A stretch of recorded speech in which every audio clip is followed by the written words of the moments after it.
Hi, I'm Sue Stockdale, and welcome to episode 137 of the Access to Inspiration podcast. Today I'm joined by Agnese Spona, a learning design innovator whose passion for education was ignited by her upbringing in a family of educators. In our conversation, Agnese shares how she has reimagined the way we approach learning. And that's from tailored educational experiences to testing new prototypes that push the boundaries of traditional education. I'm curious to explore with her the role of AI in creating personalised learning journeys and why inspiring curiosity is more critical than ever. So whether you're an educator, a learner, or simply curious about the future of education, this episode will bring fresh insights and inspiration. And as always, you can follow along with the transcription of this episode on our website, accesstoinspiration.org. Welcome to the podcast, Agnese. It's great to speak to you today. Hello, Sue. Thank you for having me. Today, we're going to be thinking about learning design. So maybe the good place to start is what sparked your initial interest in the area of learning design?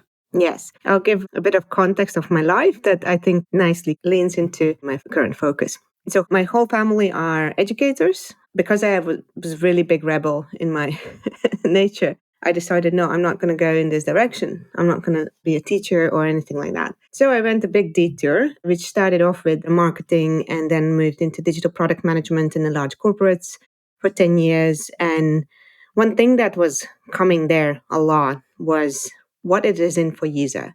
So either it's a digital product or it is, let's say, someone who consumes any marketing content. So you always try to shape the messaging and figure out how do you convince someone either to use your product or buy something from you. And then I established my own company together with my business partner, and he was coming from customer experience background. And we were thinking like, what would make sense for us? And by then I already have been working in a couple of unis as a thesis and research supervisor because probably my blood was still calling me. So I already started to step with one leg in the education sector. And then we were like thinking, okay, my digital product management background and his customer experience background, let's build a learning business that is innovative and really think about the learner, because he was coming from customer perspective and I was coming from product perspective. And how does that look in environment of learning? Was there an example you could give us that would help the listener to picture it in their mind? Who would be the customer that would have come to you and said, we want your help with X? Yes. So I will take as example a community that wanted to build or provide for their members more content and more value as a community. So they wanted to provide learning experiences and learning trajectories where they can obtain certain skills. So the first step would be really look and do the research. First of all, to understand if they want that, because you might assume that, okay, yes, of course, community members, this is such a rich content, right? This will make our community be a better place and more appealing to their members. However, first, you still need to challenge that if that actually is the case. So you start the discovery process. So you start to understand what the members actually want, how much time do they have, what are their ways of learning. If, for example, they identify, yes, learning would be one of the things that I would really appreciate, and then you start to deepen your knowledge on how they learn, what they learn, how realistic is that they're actually going to take their online course or whatever course that you have potentially in mind. Do they prefer classroom setups? Do they perform live online setups or on-demand online setups? All these questions. So as much as possible, you try to discover. And then the first thing in learning design is defining their learning objectives. So what you're gonna learn. So what is that outcome that you're trying to achieve with this program? And what is the promise? So first, you try to define that. The next step would be really figuring out how to do it. And it's really working together with your audience, working together with your users or learners. What is their preferences, right? And you figure out you have hundreds of ways and you start to cluster the data and see where the synergies are. And based on that, you make a decision. Okay, we're going to do it in this way. Then you start to ideate on what exactly going to go in, what kind of content it's going to be, what methodologies. And then you build a prototype. Okay, this is how that might look like. Based on all that research and input that you gain, you build the program and you start to test the prototype. And that's very important. So you have your test groups, someone that you trust will give you extensive feedback So you can iterate and iterate and iterate. So that's traditionally is learning design. So that this process of how you figure out what the learning looks like. And I want to challenge that, let's say, a more traditional view on looking not only on what that exact experience is while you learn, but also look at where the learner's journey actually starts and where it ends. And one of the things that's really hard in education is evaluation of effectiveness of that education. Basically checking if the learning objective that you set out in the beginning, actually you have achieved. And that's the hardest part. It's doable and there are plenty of ways how to do it cleverly. And however, you also might have to give it time. So, for example, we sometimes had also in our business situations where people after a couple of years send us like a big feedback letter on, okay, actually, now after 2 years when I was been practicing, I finally got the process in and that actually worked. And thanks for advocating for it. That's really, of course, rewarding. But also to assume that learner's journey starts only in the point where they enter already the classroom, it's, in my view, short-minded because you also mentioned, right, inspiration and motivation of learning. That's where it starts, right? How do you inspire people? How do you actually motivate people to recognize that they want to learn? Or how do you identify that gap? And how do you do it in a gentle and kind manner? Because it's a sensitive topic, always, to start that learning journey. And I think that's where service design comes in as a discipline, to think about it a bit broader than only that kind of product delivery space where the learning happens in the middle. So the traditional learning experience might be, let's just take, for example, a leadership course. A company might say, we want to have a course that will help our leaders develop better leadership skills. I would have gone away and designed it. I would pilot it. If it was successful, perhaps by very simple feedback at the end of a course, then we can go ahead and deliver that course. And then at the end, we would have some way of measuring whether the leaders in the organisation were more effective as leaders, whether it was immediately or 6 or 9 months or 12 months down the line. Am I summarising correctly what might have been a traditional approach to learning design? Yes. And not only for, let's say, I think a leadership course. In this case, you still mentioned quite consideration, at least some input about who your learner is, right? So because you already say leadership course, so it's a leader, so it's a certain group of people. You already have a little bit insight. So in your design, you would consider that. But if you imagine a bit more traditional spaces or universities or even schools where learners are put all in one big bracket and only, let's say, the brain development is considered. And that's it, right? So then you imagine the effectiveness of that design, how that would be impacted.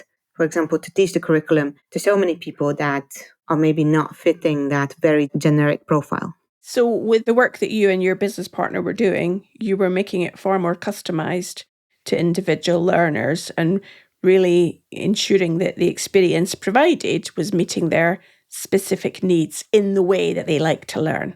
Yes. In the ideal world, of course, you're still missing the mark sometimes, right? So because you still can't develop everything for every individual. There are people with clashing agendas or clashing interests or being told to be learning by their manager and they don't feel like it. And still, you need to navigate that and make it engaging. And then you go into the kind of methodology, indeed, how you get there. But yes, that's the ultimate goal, to make sure that you consider really the learner in your design and that you spend time in getting to know your learner. So this is really fascinating what you're saying, Agnes. And I can see that, of course, the way that the workplace is evolving can have quite a major impact on the learning experience into the future for people and individuals.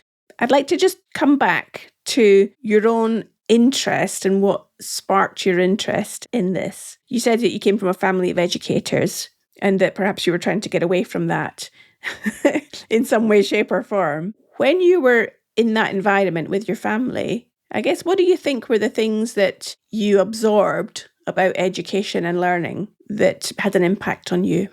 It's an interesting question because I haven't thought too much about, let's say, the turning points, but I know for sure that I was quite angry while I was studying and while also I had dinner conversations with some of my family members. Like, let's say what I got upset about is that I am not good with numbers or referring facts. And all my life, till my master's degree, which was different, I have been asked in exams to refer back to when the theory has been defined or by who and what year, but no one asked the understanding of the theory often. In high school, I was in a very high demanding high school, but it all was about the volumes. So the more volume you can get through, the more facts, the more, math you can get through, the better student you were. And I was quite upset about it. And also like how stereotypical education could be. Like back in the day, and it's still happening in Latvia, where I'm originally from, in high school, girls and boys are split. There's like this kind of housekeeping class as part of your mandatory curriculum.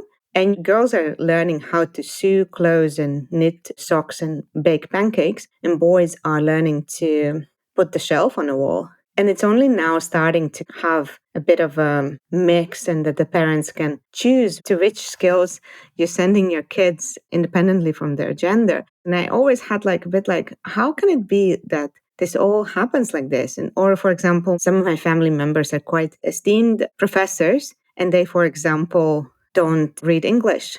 So they would read German and Russian and Latvian, which is, of course, a huge volume of study that you can inform your own research. However, I do believe that English has become academic language of the world. You have to be able to read and write in academic English. And if you're not reading that, I feel like, are you really actually able to progress the research in your area? So for me, this kind of is like, there's something missing. There's something really missing. And what I also felt like in my own context, I'm not a fast reader. I read slow but intense. I'm very good at audio. I'm good in learning while doing. I'm a practical person. But I had such a little chance to be recognized for these skills. And all my life, I had been pushed in the situations where I have to perform in a different way. And then I could always felt not excellent or not good enough. And therefore, I felt that you lose.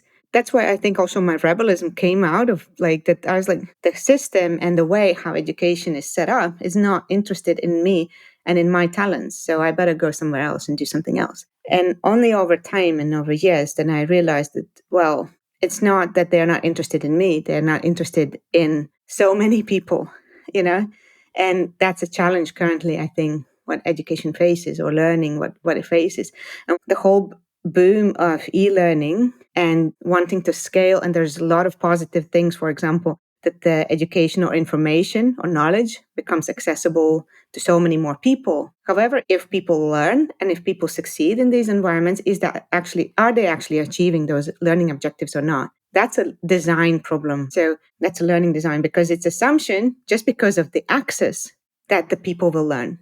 So the access should be defined as a first problem. And then they're only thinking like, okay, we just have all this content and we'll just make it accessible through e-platforms or e-learn platforms. And then it will be all solved. But obviously not, because that's not how people learn. That's also for me very inspiring, because there's so much to learn. There's so much knowledge out there, but we somehow haven't yet figured out how to actually make it work for most people, or how to make it even for some of the minority groups. And yeah, so that's very, very inspirational for me. And if you're enjoying this episode, I also recommend that you listen to episode 124, where Neil Whitewick described how we can transform lives by using nature as a classroom. And remember, we have over 130 episodes, ranging from business and sports to the arts and social change. Just hop on over to accesstoinspiration.org to discover them all. Now back to our guest. I'm hearing that passion that you have born out your own experience of the platforms, the methods for learning not being suited to you, and wanting to find a way that it will be suited to more people more of the time. COVID obviously played a major role in changing learning, because we did all go online during that time.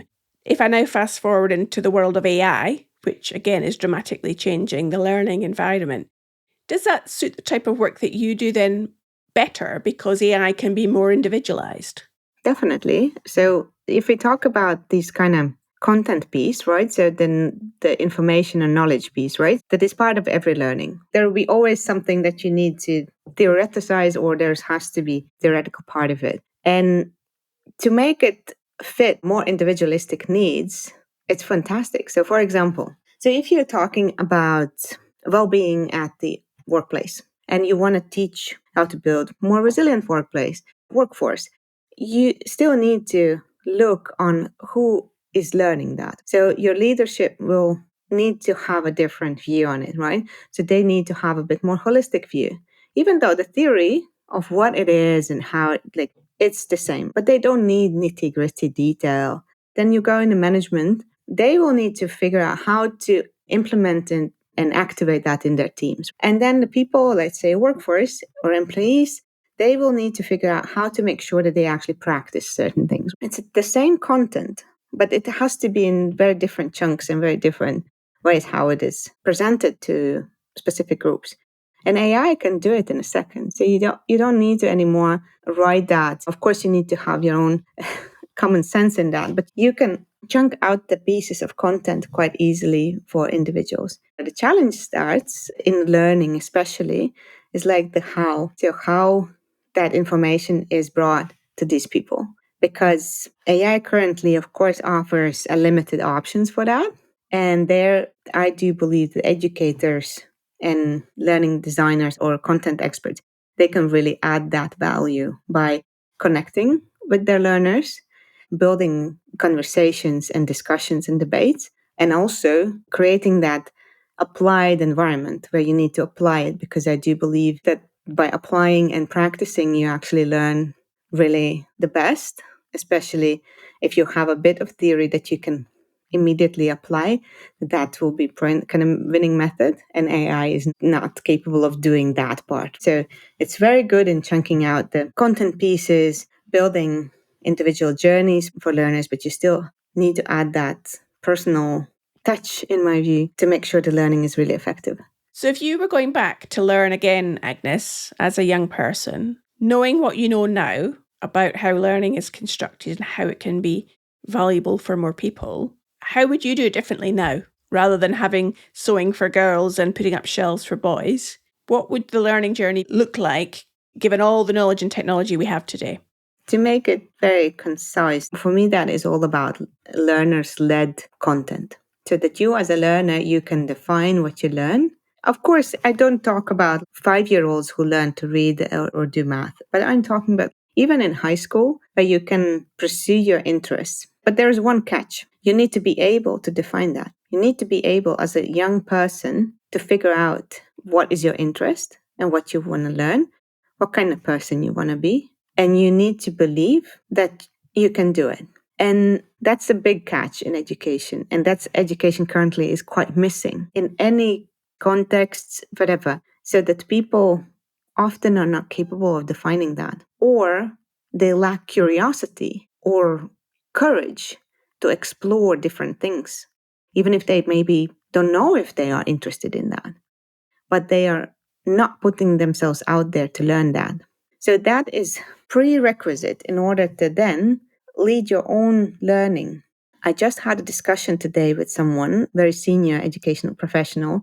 She works in business of learning. So they also having a huge learning business, and they're looking at teaching thousands of people a certain skill. She was like really sharing her frustration that students, she has her own 3 kids that move into university level. The young people can't not choose what their degree looks like. So for example, if you want to look at learning designer as a profession, so you would want to learn about AI, you want to learn about project management, you want to learn about instructional design techniques, you want to learn about how human brain works, about psychology, all these things, but that degree doesn't exist. However, all these topics are broadly covered in almost any, let's say, state university, but you are not capable of choosing that. And then we were looking at, literally, while we were conversing, we were looking at various countries, so UK, Germany, France, US, how actually the universities have been trying to address that. So in US, you have majors and minors. So in theory, through minor, you can discover that you are actually interested in something else. In France, you have to do everything. It's mandatory. You don't have any option. This is what you learn. That's it. In Netherlands, for example, if you go in applied sciences university, first year, you're taking this subject, like a typical subjects like finance and law and project management and all those things. So you earn your first year degree, which then you can transfer to any applied sciences university in the country, because they have built it in a way that, yes, you probably don't know when you are 19 what you want to study, so you can switch it around. In Latvia, for example, we have these kind of A, B, C types of subjects. So A, you have to do mandatory. B, there's a more precise information, but let's say from 6, you have to choose 4. And then C, you can choose whatever course. However, there is still this hierarchy of topics. So you still have these kind of mandatory things that you have to learn, and those are the most important. The rest is like, oh, nice to haves. But at the end of the day, maybe by discovering something different on the side, you actually discover, oh, actually, I want to do that in full time. And I think it's more often than less often that that happens. And that young people, by following their interest and curiosity, can really benefit and finishing their programs and being more enthusiastic of entering the job force. So across the world, there are different ways that learning is being designed. You've mentioned curiosity more than once in our conversation so far. And I'm just wondering whether one of the first things that young people, or even grown-ups for that matter, should be encouraged to learn about is how to develop their curiosity, such that then that will drive them into learning more widely in the future. Definitely. And again, I will share a specific example from US high school. It's a private high school. Also comes from my network, from someone who worked in these type of schools. They had this very enthusiastic teacher, and he believed in interest education, and he really believed in this kind of learners-led selection of the topics that they want to explore, and actually give them opportunity to explore it in a proper manner, not just going on Wikipedia or watching YouTube video. So what happened in that school? So you could identify whatever interest, or for example, you want to learn more about dinosaurs. You identify that interest and say, okay, I want to learn about dinosaurs. And if you got 2 more people who also want to learn about dinosaurs, so 3 people cap, which is super low in my view. So it's fantastic. So the school would have a budget allocated for that. So they would actually hire someone in to teach these 3 kids properly about dinosaurs, about the history, about everything, the whole shebang. And that I find it really, really fascinating. And then kids, through that, of course, if they could just say, okay, I want to learn about this, and you actually have been given chance to learn that, how else even to spark your curiosity? So by being exposed, by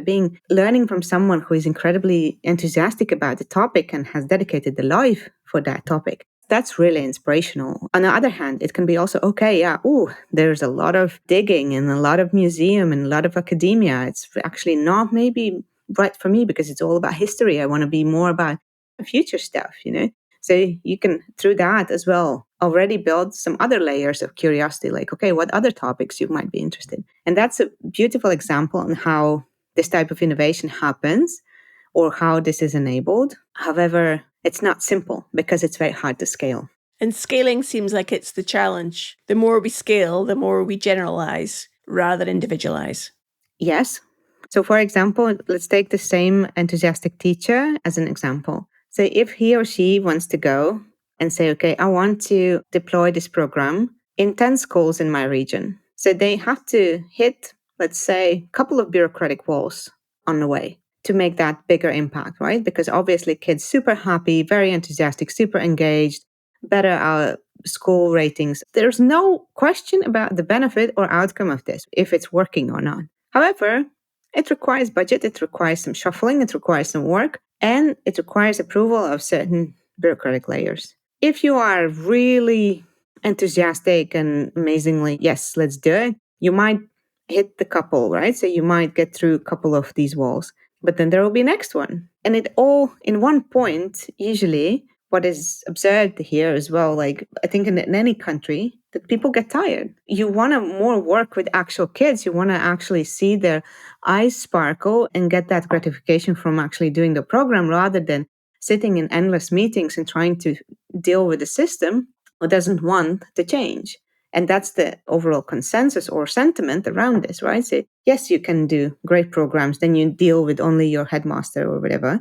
And if you get the support, fantastic. But then if you want to scale, that's really difficult. And then, yes, the problem that you're mentioning, then there will be not, in public school, there won't be 3 people cap. There will be probably 15 to get the program in or to get a specific teacher in to come in. So it will be all altered based on the context, based on the budgets, based on whatever things. And indeed, it immediately becomes larger scale. So some kids will never get their program through because they will never get 15 people interested in their topic. As I listen to you, Agnes, I'm sensing your expression of frustration in that the system sometimes can limit the opportunities for the individualized learning experience. And yet, from an organizational context, sometimes having those bureaucratic levels serves a different purpose in an organization. They may not see it as bureaucracy, they may see it as a system that provides consistency and things to be scaled or managed more efficiently.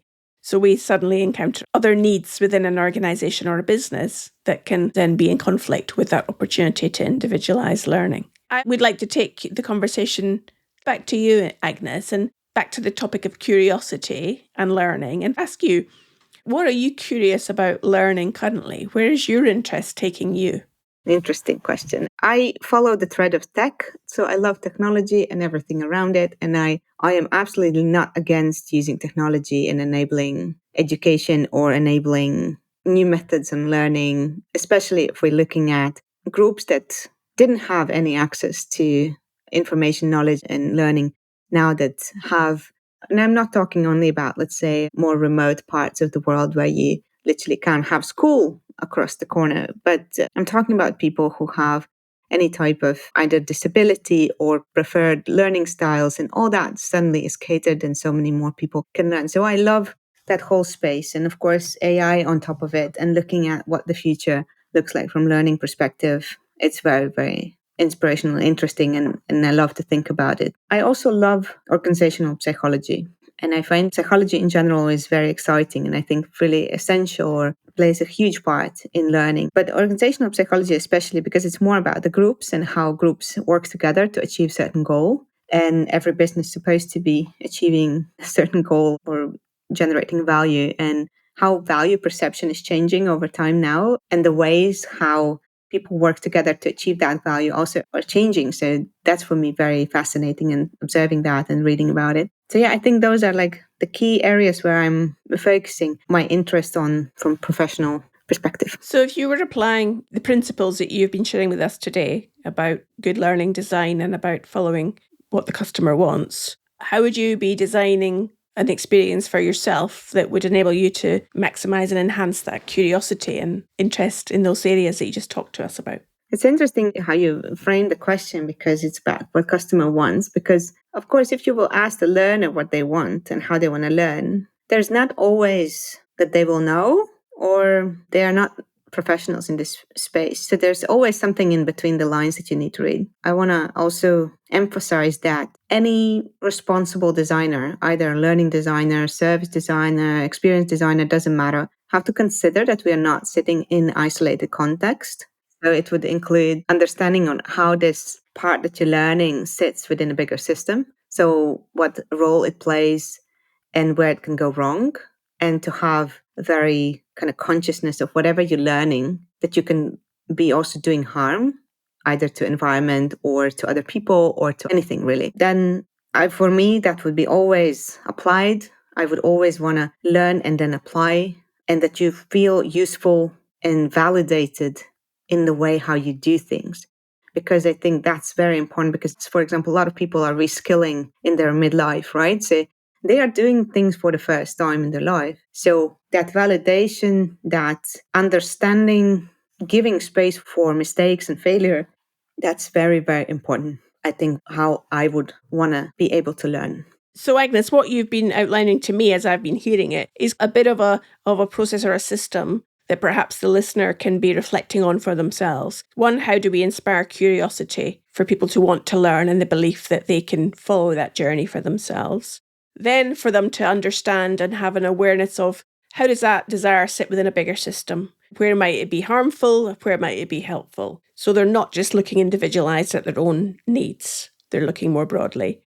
Then some way of applying that learning, application of that learning, once they've learned about dinosaurs or how to create a chocolate or anything else for that matter. Some way of getting feedback so they know that what they are learning and understanding is useful, and it validates them, that they are useful in what they're learning. And then lastly, how do we give space for making mistakes? Yes, it's a wonderful summary. Thank you, Sue.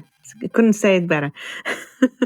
Because it seems to me that some of the things that we've been talking about and exploring today together, Agnes, are going to be really very important as AI changes the way that organizations operate, which leaves us to think about what is the role of the human being in those environments.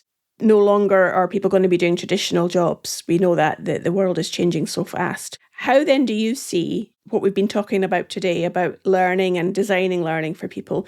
How will we design learning for workers in the future whose work in the past may now have been taken over by AI? I think the key here would be to have that mindset that it's nothing wrong if AI can do your Excel spreadsheet, that you don't have to anymore do it yourself. It's fine. It's fantastic, actually. You don't have to do it anymore. Okay, the question is what you're going to do then with that Excel spreadsheet. What you need to be able to do, that you take the outcome of an Excel spreadsheet, you can see if it's correct, or let's say if it leads to the results, or you can understand the result, what it says, and you can socialize this result and drive right change in organization to apply that result and make the right next decisions.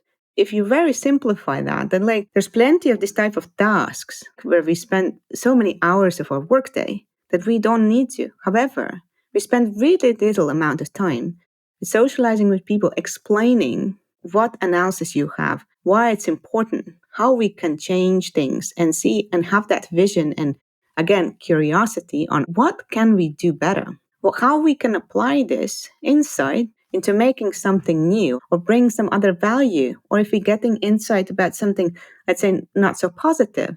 Okay, how can we address that? How can we change, for example, our footprint as an organization to the environment?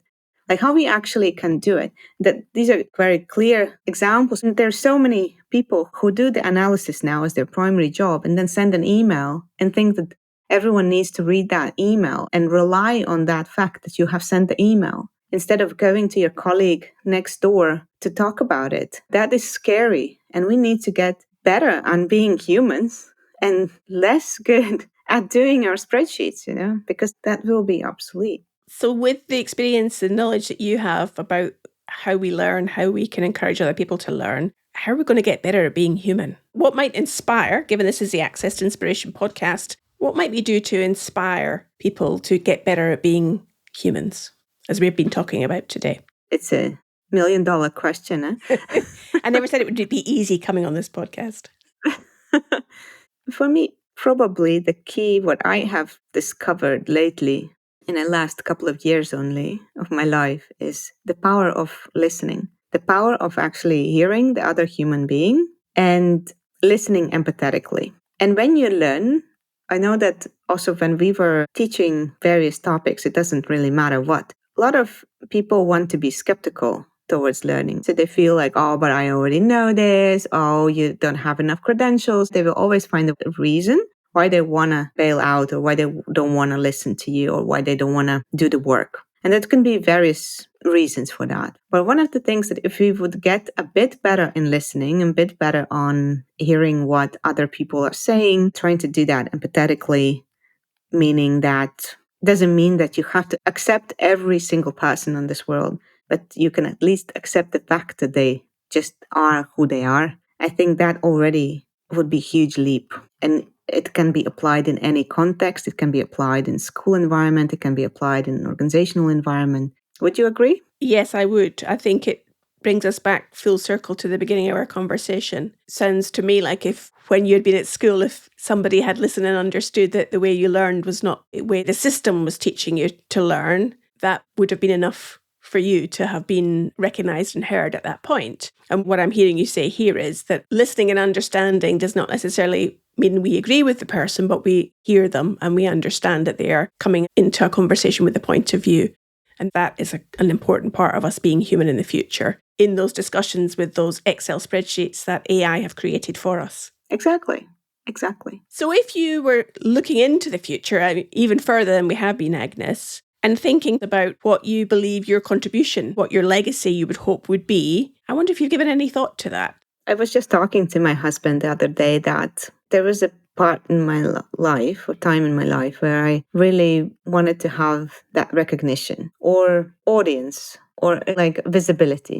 There's some sort of visibility missing, what I felt. And what I now feel and what I really hope to do, that if I have impacted even one person or inspired one person to do better or apply their knowledge and learn more and be curious, I'm already happy. And I know that I have done that already. So there's not only one person, there are more of them. However, I am really happy in working with a single classroom and getting them excited about whatever topic. But I also equally excited about talking with policymakers and thinking how we can rethink, for example, the whole evaluation process of students, how that they don't feel belittled through that and that they actually are encouraged to reach the learning objective rather than score a good mark. Well, I'm certain that through our conversation today that the listener will have gained some new insight, and I'm sure you will have sparked the curiosity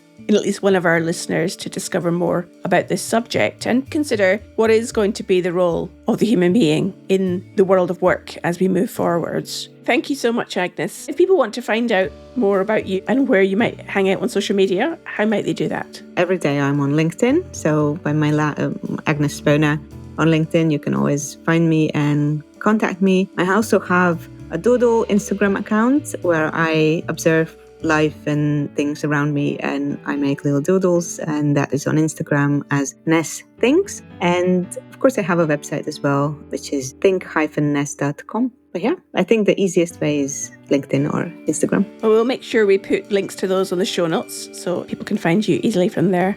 Thank you again for your time today and helping me to learn about learning. Thank you so much for having me. It was an absolute pleasure.